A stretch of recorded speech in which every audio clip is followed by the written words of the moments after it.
नमस्कार दोस्तों, story book 12 में आप सभी का स्वागत है। आशा करती हूँ ये कहानी आपको बहुत पसंद आएगी।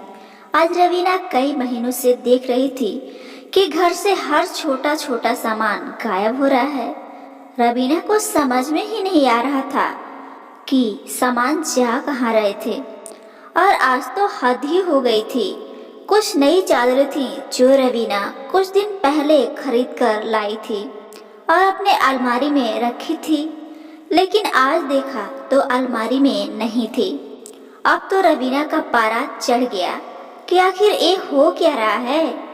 तब रवीना सास के पास गई और हिचकिचाते हुए अपनी सासू माँ कावेरी जी से कहा, यहाँ अलमारी में कुछ नए चादरें रखी थी जो नहीं है और स्टोर रूम में राशन के सामान भी कम लग रहे हैं। इन्होंने अभी तो कुछ दिन पहले ही गृहस्थी का सारा सामान लाकर रखा है। इतनी जल्दी तो सामान खत्म नहीं हो सकता, क्योंकि रवीना को पता था कि उसके इतना कहते ही वो अपने आप को सही साबित करने के लिए चीखने और चिल्लाने लगी। लेकिन अपने पति की मेहनत की कमाई को ऐसे उड़ते देख उससे रहा नहीं गया और वो आज बोल ही दिया। और वही हुआ जो उसने सोचा था। सासू माँ ने कहा, तुम पूछने वाली कौन होती हो? हमारे बेटी की कमाई है, हम जो चाहें वो करें। अगर एक बेटे की कमाई से थोड़ा सा हिस्सा दूसरे बेटे को दे दिया जाए तो क्या हर्ज है? हमारे बेटे ने तो आज तक आवाज नहीं उठाई। तुम्हारी हिम्मत कैसे हुई? तुम कौन होती हो मुझे आंख दिखाने वाली? तब रवीना ने कहा, अम्मा, यही काम आप मुझे बताकर या मुझसे पूछकर भी कर सकती हैं। इस तरह धोखे से करने की क्या जरूरत है? हमेशा मेरी अलमारी से और स्टोर रूम से सामान गायब रहता है। मैं ये सोचती रह जाती हूँ कि मुझसे ही कुछ गलती हुई है। मेरे पति भी मुझसे हिसाब किताब मांगते हैं, तब मैं भी उलझ जाती हूँ। क्या बताऊँ? लेकिन आज समझ में आ गया कि सामान आप निकालती हैं और हिसाब मुझे देना पड़ता है। अब तो बिना बताए ननद जी और जेठ जी को भी दे आती हैं। हाँ, तो क्या हुआ?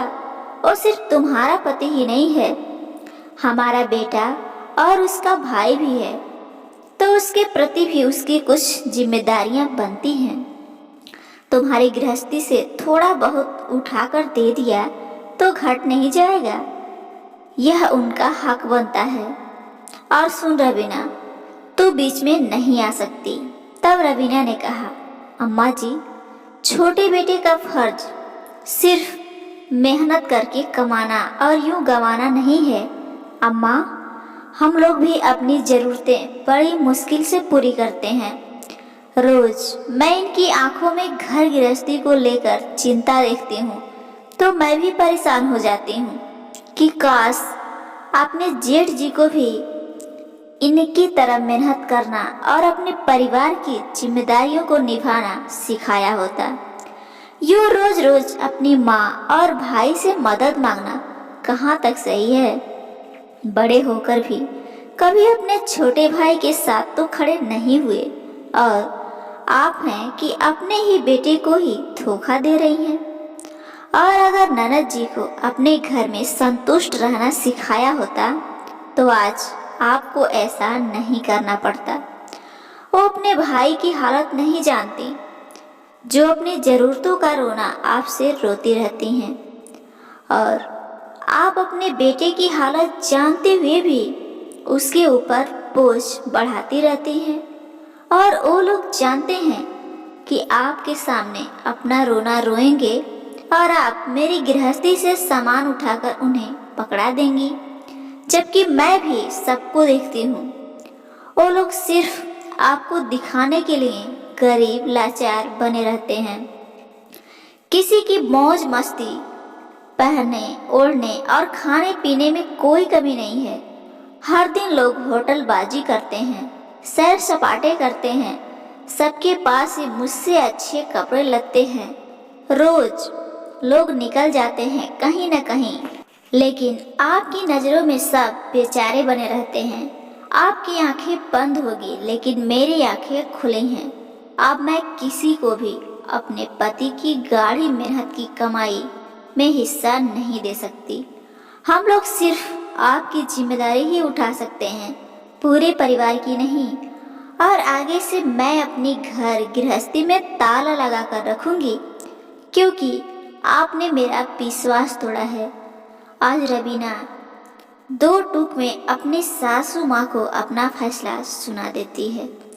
कावेरी जी चुपचाप खड़ी थी, उनसे कुछ बोलते नहीं बना, क्योंकि इतने दिनों तक तो उन्होंने अपने छोटे बेटे बहू की चुप्पी और अच्छाई का भरपूर फायदा उठाया था।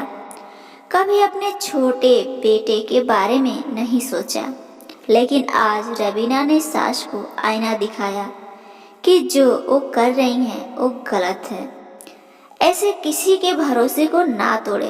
अगर आपको किसी को कुछ देना भी है तो सबके सामने दो, चोरी से नहीं। दोस्तों, ये छोटी सी पारिवारिक कहानी आपको कैसी लगी कमेंट बॉक्स में जरूर बताइएगा। और हाँ, ऐसी ही कहानियाँ रोजाना सुनने के लिए इस चैनल स्टोरी बुक 12 को एक बार सब्सक्राइब जरूर करिएगा। आपको अपना कीमती समय देने के लिए बहुत बहुत धन्यवाद।